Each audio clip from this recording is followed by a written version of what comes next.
Assalamualaikum warahmatullahi wabarakatuh. Kali ini kita akan belajar tentang pengantar terminologi medis. Perkenalkan, nama saya Rio Diatma. Saya dosen untuk mata kuliah terminologi medis 1. Baik, untuk pembahasan pertama, kita akan bahas terkait dengan dasar hukum dan tujuan mempelajari terminologi medis. Nah, nanti yang kedua kita belajar tentang sejarah istilah terminologi, lalu ada bagian-bagian kata dalam terminologi, dan juga ada bentuk tunggal dan juga bentuk jamak dari terminologi medis. Baik, untuk yang pertama, mengapa kita perlu mempelajari terminologi medis? Jadi sudah dijelaskan pada Permenkes RI nomor 55 tahun 2013 bahwa tugas program medis adalah melaksanakan sistem klasifikasi klinis dan kodifikasi penyakit yang berkaitan dengan kesehatan dan tindakan medis sesuai terminologi medis yang benar. Jadi penting sekali untuk tenaga rekam medis itu menguasai dari terminologi medis yang benar. Nah, sekarang apa sih itu terminologi medis? Terminologi medis itu adalah bahasa profesional bagi mereka yang secara langsung atau tidak langsung berkecimpung di bidang pelayanan kesehatan atau di seni layanan penyembuhan seperti rumah sakit, klinik, puskesmas, dan juga pelayanan kesehatan lainnya. Selanjutnya kita bahas apakah terminologi itu penting bagi nakes. Yang pertama, sebagai pemahaman secara tepat ejaan dari arti istilah medis klinis diagnosis serta prosedur tindakan medis sampai dengan ke tindakan operatif. Yang kedua, sebagai masukan ke dalam sistem informasi asuhan klinis dan juga manajemen kesehatan. Yang ketiga, sebagai sistem penagihan biaya pelayanan asuhan kesehatan yang diaplikasikan seperti P-Care ataupun NASIPJIS. Nah, sejarah istilah medis. Dari sejarah istilah medis, sebagian besar istilah berasal dari bahasa Yunani kuno, Greek, dan juga Latin. Oke, sekarang kita bahas pada istilah anatomia. Untuk istilah anatomi atau organ tubuh, itu semuanya berasal dari bahasa Latin. Sedangkan istilah penyakit itu berasal dari Yunani kuno. Nah, bisa kita lihat pada ICD volume 3, itu kebanyakan ejaannya Inggris Amerika, dan ICD volume 1 itu ejaannya Inggris. Contoh labor jadi labor, esophagus jadi oesophagus. Selanjutnya kita review istilah organ anatomi. Yang pertama mulut, bahasa Inggrisnya mouth, bahasa medisnya or, stoma atau os. Selanjutnya ada lambung, bahasa medisnya gaster, hati, bahasa medisnya hepar atau hepato,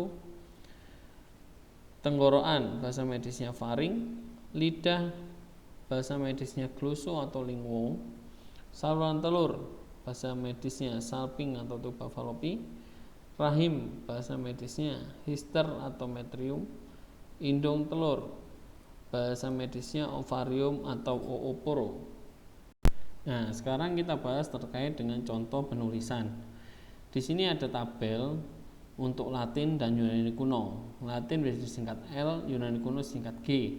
Latin itu biasanya digunakan pada istilah anatomi, Yunani kuno digunakan pada istilah penyakit. Kita lihat pada tabel nomor 1. Marrow artinya medula atau sumsum tulang. Sedangkan pada Yunani kuno disebut untuk sumsum tulang adalah myelo atau myelos, itu sumsum tulang. Nah, ketika digabungkan jadi istilah penyakit, jadinya adalah myelitis, bisa disebut dengan radang sumsum tulang. Yang kedua adalah myelopati, ya, itu penyakit sumsum tulang atau jaringan myeloid. Untuk istilah anatomi yang kedua itu ada nasal yang berarti adalah hidung di istilah anatomi. Nah, ketika ke Yunani kuno, kata hidung itu bukan nasal lagi, tapi sudah berganti menjadi rhino. Nah, ketika digabungkan dengan penyakit menjadi rhinitis, radang hidung.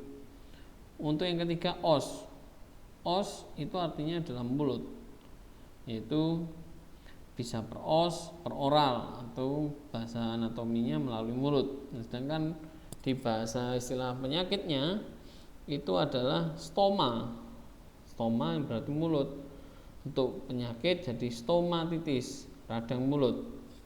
Yang keempat os tulang, jadi contoh os femur.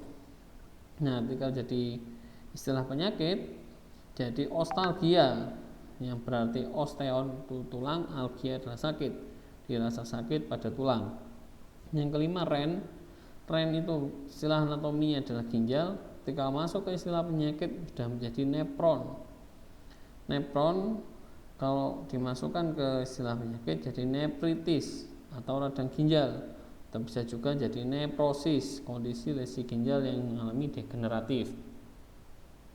Sekarang kita bahas terkait dengan unsur kata pembentukan istilah medis. Ada 3 unsur kata dasar, yaitu prefix, kata depan, root, akar kata, suffix, kata akhiran. Yang pertama adalah prefix. Prefix atau awalan, yang berarti satu atau lebih dari suku kata yang diletakkan di bagian depan sebelum root atau combining form. Fungsi prefix adalah modifikasi arti root dengan memberi informasi tambahan atau keterangan tentang lokasi organ, jumlah bagian, atau waktu terkait. Sekarang kita bahas contoh dari prefix. Yang pertama, dis itu artinya adalah rasa sakit. Hemi itu sebagian. Poli banyak. Hiper lebih dari. Sub di bawah. Taki cepat. Re mengembalikan. Primi artinya pertama. Nah, sekarang kita lihat pada gambar biru. Itu adalah sinonim dari prefi. Itu bisa dari kata yang berbeda cuman memiliki arti yang sama. Primi itu artinya pertama. Uni itu pertama dalam prefix angka. Kalau 2 adalah bi. Untuk mono itu 1 juga, berarti prefix angka juga.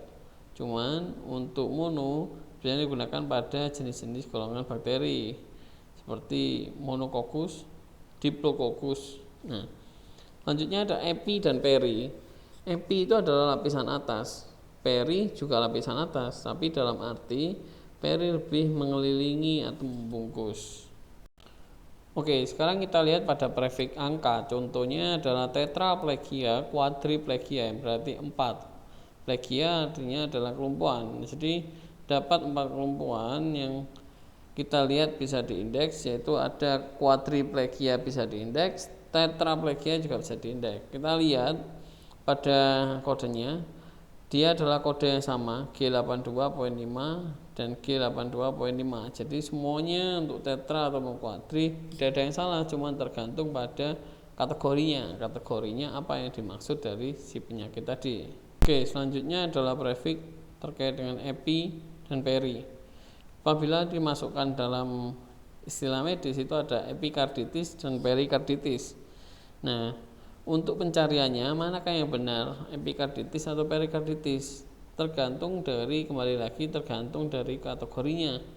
Kalau epi itu adalah gantung pada lapisan paling atas, peri ya, itu lapisan yang paling atas juga, cuman dia lebih fokus kepada menyelimuti. Jadi kita perikarditis fokus ke kardio. Nah, kardio kan letaknya terselimuti, jadi maka kita di indeks itu carinya yang perikarditis.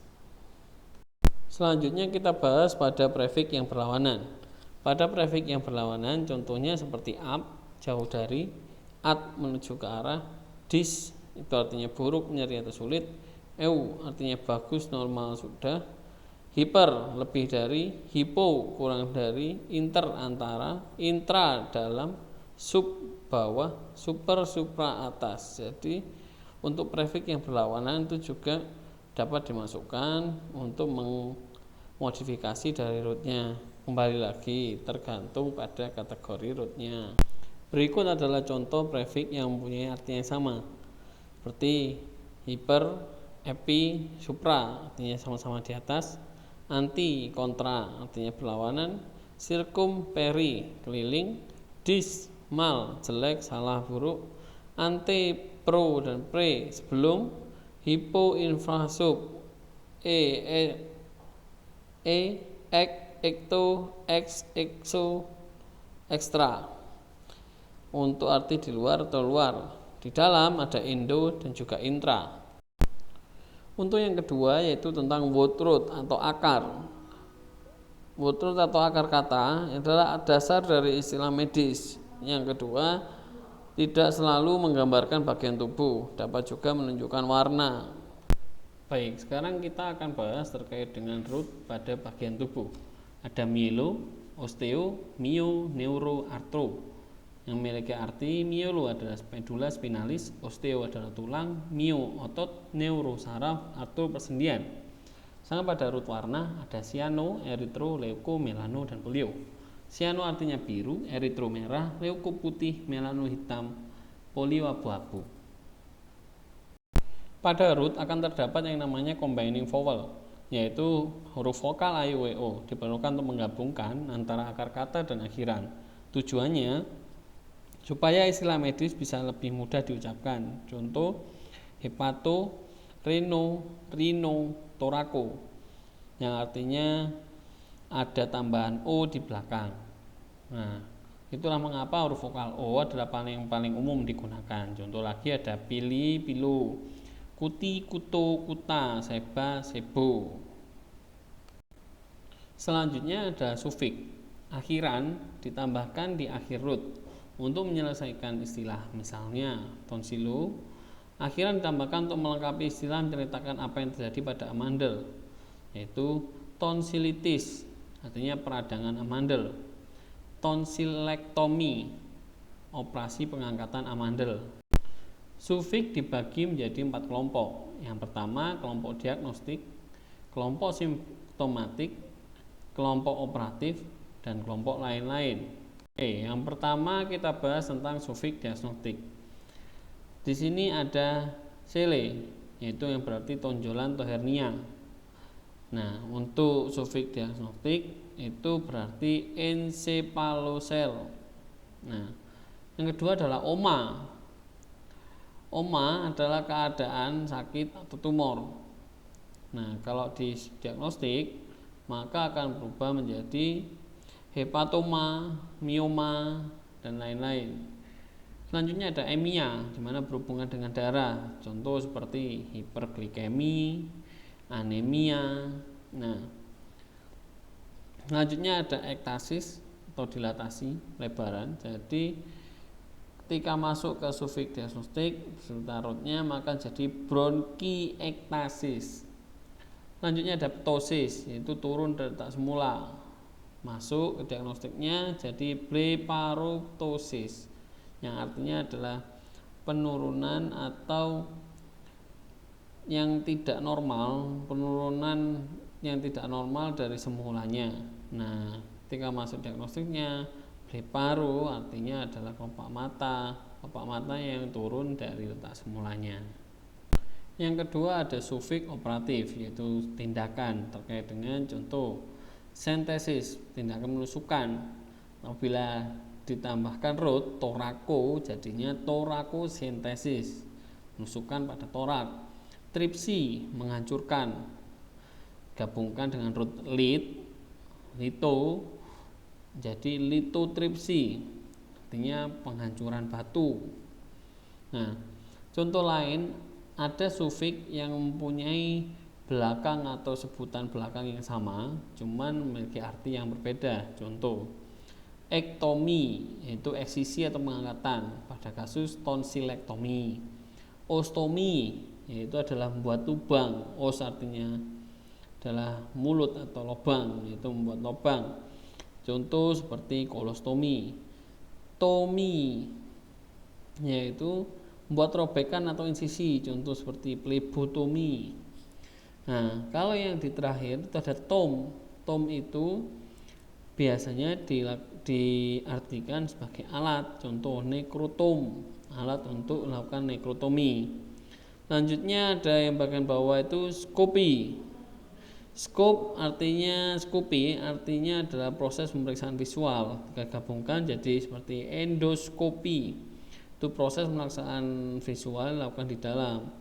Nah, yang terakhir adalah skop. Skop itu ya sama kayak tome tadi, itu instrumen atau alat, contoh seperti mikroskop, stetoskop, dan lain-lain. Nah, sekarang bagaimana dengan istilah yang di bawah ini?